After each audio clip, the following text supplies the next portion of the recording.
Hey guys, welcome back. I hope you are having an amazing day. Let's get right into the stories. The first one is an entitled People story. I couldn't believe it when I got the letter in the mail. The Homeowners Association was foreclosing on my house for failure to pay dues. The only problem was I wasn't a member of the Homeowners Association. My name's John, and I'm a veteran who was honorably discharged after serving 2 tours overseas. When I came back, I used my VA loan to buy a nice little house in a quiet neighborhood. The previous owners told me it wasn't part of the Homeowners Association, and I double-checked that before closing. So when I opened that letter saying my house was being taken to cover $2,000 in unpaid dues, I saw red. I called up the Homeowners Association president immediately. "What's the meaning of this?" I demanded. "I'm not a member. All homes in this neighborhood are required to join the Homeowners Association," she said snootily.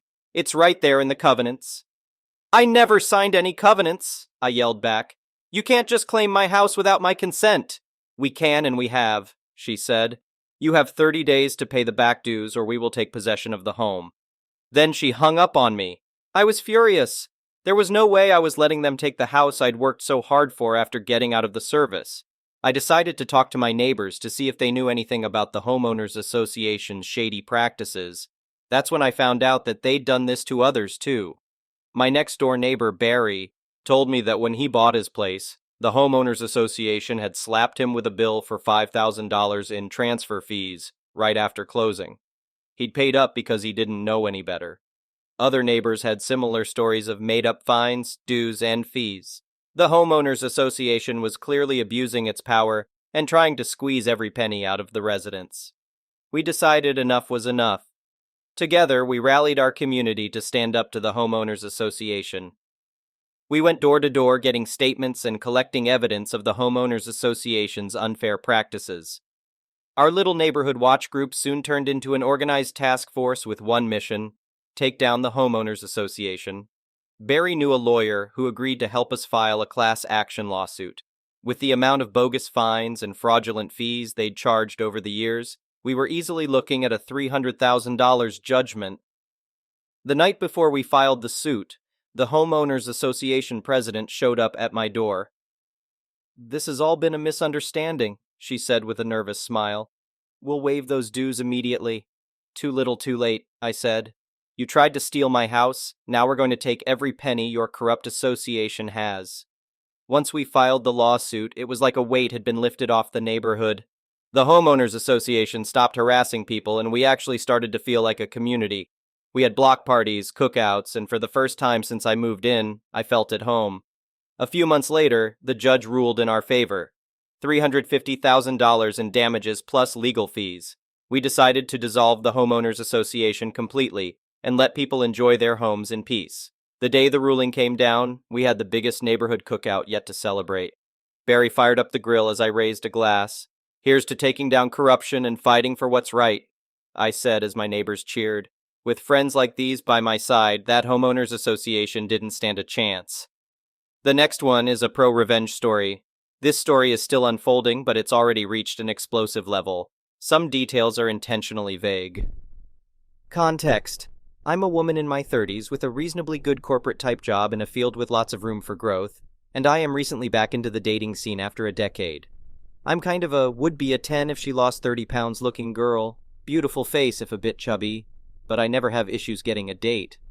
I'm not well off, but I'm stable and have a bit of spending money. I live in a large multicultural city, and my ex was an immigrant, so I'm open to dating people of any origin. What happened? A few weeks ago, I met a very charming man from a Latin American country, only a couple of years younger than me.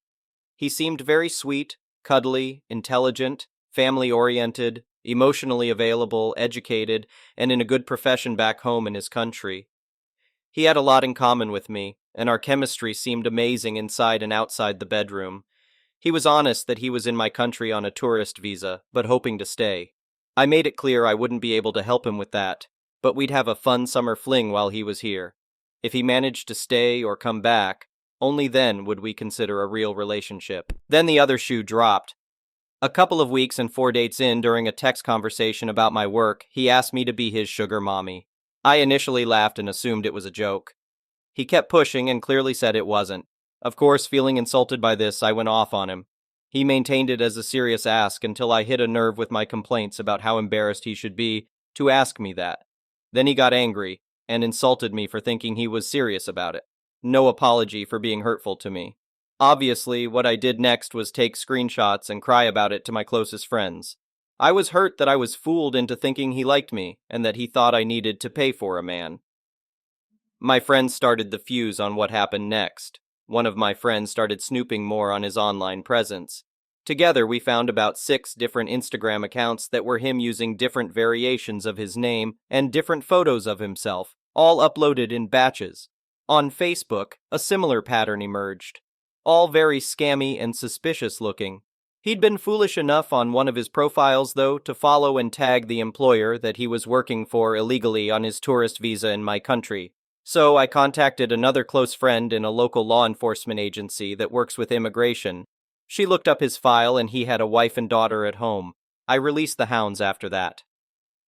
The friend who helped me investigate online made several group chats on multiple platforms with all of his family, immediate and extended, and friends. She released all the screenshots as well as a rant about how shameful it was. As they started blocking her, she added more people. I found his sister's phone number, and she sent her messages on there too. Everyone he knows, including his wife, knows he's unfaithful and trying to take advantage of women. 30 minutes after the online bombardment started, I got a rude message from him about how I should be smart enough to know he was joking and he doesn't need to sell himself. I didn't reply. Next step, an online immigration reporting form with all the info we found: work info, employer name and address, his home address, full name, date of birth, photos, screenshots admitting to working. Usually these reports take months to be reviewed, if at all, but I gave the file number to my law enforcement friend. 2 days later, law enforcement officers visited him at home. They found him with a phone number that was issued to a local resident. All his roommates also had numbers issued to the same person, a direct link to the employer. He received a caution for trying to scam me, a no-contact order, and a flag on his immigration file that, based on his country of origin, will likely mean he can never return, as well as a strict warning to not work without authorization. His roommates also received warnings. His employer received a visit next. They found significant proof that they'd been employing him illegally as well as multiple other people. Their investigation is still ongoing, but so far they are likely to receive tens of thousands in fines or possible jail time. The guy isn't getting deported because the government would have to pay for it, and proceedings take longer than his remaining visa time, but he's now upgraded from a flagged file to a multi-year ban on re-entry to my country. If he bothers me again, though, he will be deported as well. Hope he enjoys going back to his angry wife and the ridicule from everyone he knows. See you again? Never. The next one is a petty revenge story.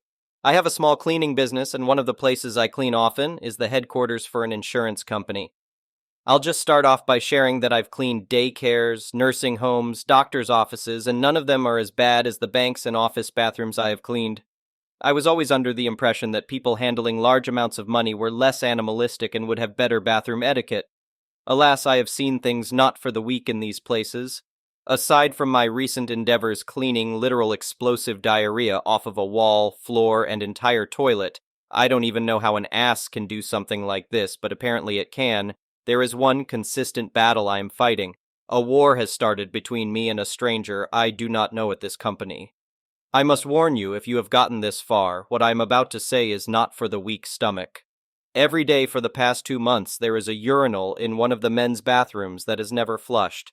I have made every attempt to persuade this individual into doing so. The worst of it is, my work week there ends on Thursday and I do not return until Sunday. So when this urinal is left and I return, the contents inside of it ferment and grow a thick, disgusting, ungodly film, carrying a scent I wouldn't wish upon anyone to know. A few things I have tried before this point are attempts to leave nice little casual parting gifts like snacks or trinkets by the vanity next to the exit, buying fancier soaps and air fresheners for the bathroom, making toilet paper and paper towel sculptures to add to the allure of, please be kind to your housekeeper, and I'll make your experience as pretty as a bathroom can be. I've tried making sure I'm cleaning that urinal the best out of any toilet in the room. It's been the most pristine toilet you've ever laid eyes on many times, but every time I return to the bathroom, a wonderful present awaits me. In the last few weeks, I've worked up the courage to ask as politely and professionally as I could manage by sourcing ChatGPT and asking others how to professionally say, "Please stop leaving your fermented urine in the bathroom over the weekend and just flush the damn toilet." It is the cleanest and most sanitary toilet in this building, and it is not hard. It stinks and makes me gag and almost vomit. In the end, I made a very professional looking and sounding sign, and even added some graphics to entice more motivation to stop assaulting me every Monday. I placed it between the two urinals in the bathroom. It didn't work. I gave it many chances. Then I started to understand that we are fighting and this is on purpose. So I decided to take more drastic action. More and more every day as he brought the gift of nasal annihilation, I brought the gift of a reminder. I began moving the sign closer and closer to the urinal, and even that was pushing professionalism, in my opinion. It is obvious that I am the only cleaner in the building, and it is my doing. Yesterday was the last straw. I got some chunks on my arm while cleaning it, despite wearing gloves, and I finally vomited as I realized what had happened. I doused my arm in disinfectant spray, washed it 4 times, and then sanitized it. I felt as though I was touched by the devil himself. So today, I reached my breaking point. I saw it sitting in the toilet once more, and I left it, strong smell and all. I took the polite sign off the wall above it and taped it completely over the urinal. The soap and paper towels needed a refill, and I left them empty. Honestly, I hope he gets sick as I did. I will update you soon on whether I lose my job. The next one is a malicious compliance story. So, I work in a hardware store, kind of like Home Depot but smaller, in Belgium. I'm in charge of electrical products, lights, appliances, kitchen modeling. We also make kitchen cabinets, and plumbing when my coworker isn't working. 3 days a week as our schedules don't overlap frequently. I have kept a habit of having my bottle of Coke or other soda at my desk, hidden from view. We have a small desk with a computer to manage orders, inventory, and look up parts we may not be familiar with. So I drink from my bottle when needed, and if a customer needs me, I'll put it away mid-sip and come back after helping them to finish my sip. Recently, our manager told us not to have any drinks or food at our desk because it's not a good image for the store. Because, what will happen if the customers discover that we are humans and need to drink to live, right? I didn't follow this instruction at first because my desk is on the opposite side of the store compared to the lunchroom, and I don't want to walk there every 20-30 minutes just to drink. 2 days ago, the manager noticed I was heading to my desk with my bottle in my hand and said I had to put it in the lunchroom and go there whenever I had to drink to take a break and drink. So I did just that. Instead of losing 10 seconds to drink like I was doing for the past 2 years, I now take 2 minutes to walk to the lunchroom, take a 5-minute break to drink and relax, and then again 2 minutes to go back to my area every 20-30 minutes. I'm already looking for another job because I can't take the micromanagement anymore. This is not the only dumb rule that he has enforced. I could fill an entire book. Other rules include, do not print quotes. Instead, write the reference to the quote on a little piece of paper that the customer can give to the cashier. Arrive 10 minutes early so you can be at your desk at 8:30 instead of coming in at 8:25 but not getting paid for that time. If something is broken and needs to be taken out of the inventory, you have to ask him if you can do it, even for a light bulb. Any inventory has to go through him, but if he is busy, you lose an hour just trying to inventory 10 items. This job was cool until I got this boss, honestly. The next one is an entitled people story. My father and I run a small watch and jewelry business. A while ago, a woman came in and asked for a number of links to be taken out of her watch. We measured her watch against her wrist and made sure that she was happy with the fit. My father then removed the links and gave her back the watch. She was unhappy with the fit and said it was too tight. My dad told her it was no problem, and he added more. She tried it again, but was now unhappy because the fit was too loose for her. My dad then removed more. Essentially, this went on for a while. Once she was happy, she put her watch back on and started walking towards the door. I said, "Excuse me, you forgot to pay." She turned around with an angry expression and said, "What? Why would I pay for this? It's just a few links. Anywhere else would have done this for free." I told her that unfortunately, we would be unable to offer her our services for free, and I pointed to the large price list next to the counter, which she had clearly seen. Besides, my dad had just spent a considerable amount of time on the task due to her indecisiveness. I was shocked that she expected our services for free. She then started complaining and naming XYZ jewelry stores that would have done this for free. My dad explained to her that he would be unable to work for free for her, and that he has rent and bills to pay for the store. This whole time we were very calm and respectful, but she was behaving as though she had been severely wronged. She relented in the end and paid the excruciating £5, which clearly drove her to bankruptcy. She stormed off, and I thought that would be the end of her. But I came across her review, and it brought back the shock and sadness I felt for my dad. I came across her Yelp review again recently. I sometimes check the reviews we receive, and it just made my blood boil. In the review, she states that she expected the services for free, and says she would have happily paid a nominal £1 or £2. That's the part that I find most insulting, even more insulting than her complaining. It honestly shocks me that people will pay £5 for a terrible chain coffee with a cute name brand on it, but won't pay £5 for services from a small business. My dad is a genuine craftsman and has spent decades perfecting his work.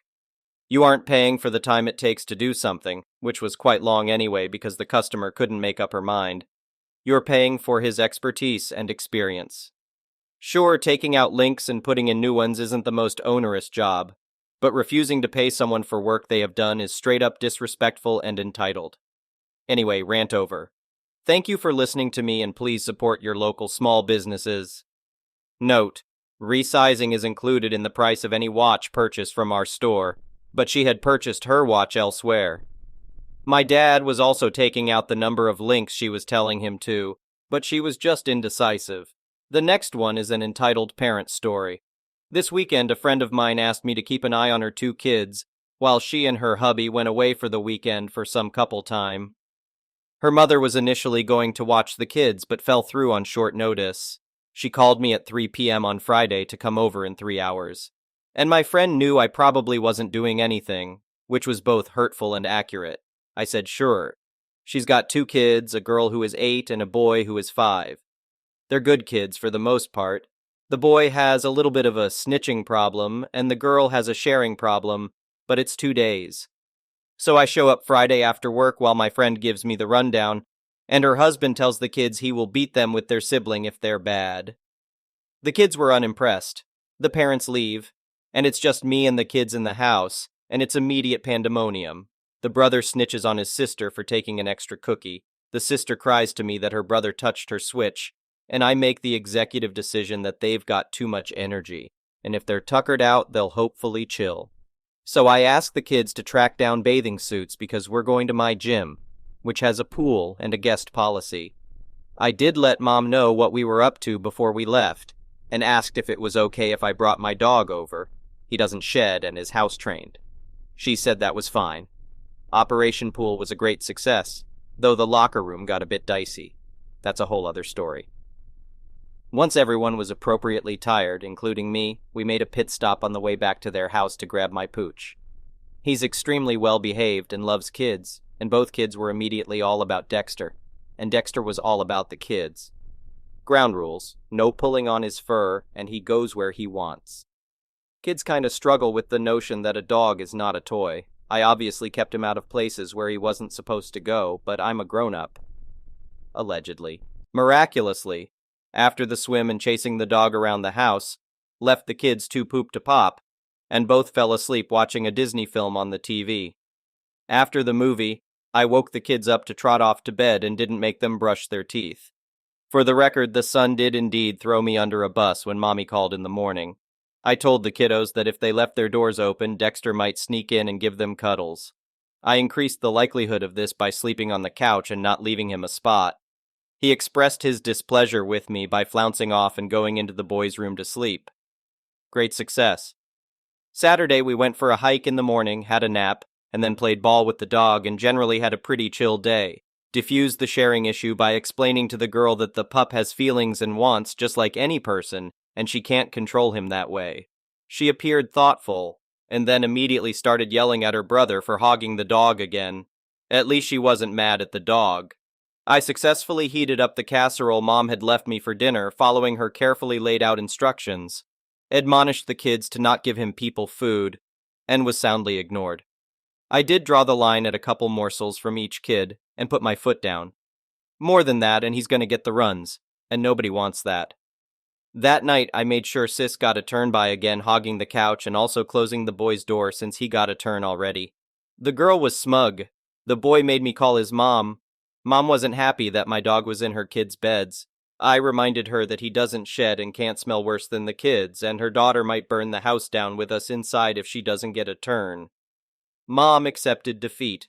Saturday night was again relatively peaceful, though toothbrushing did happen.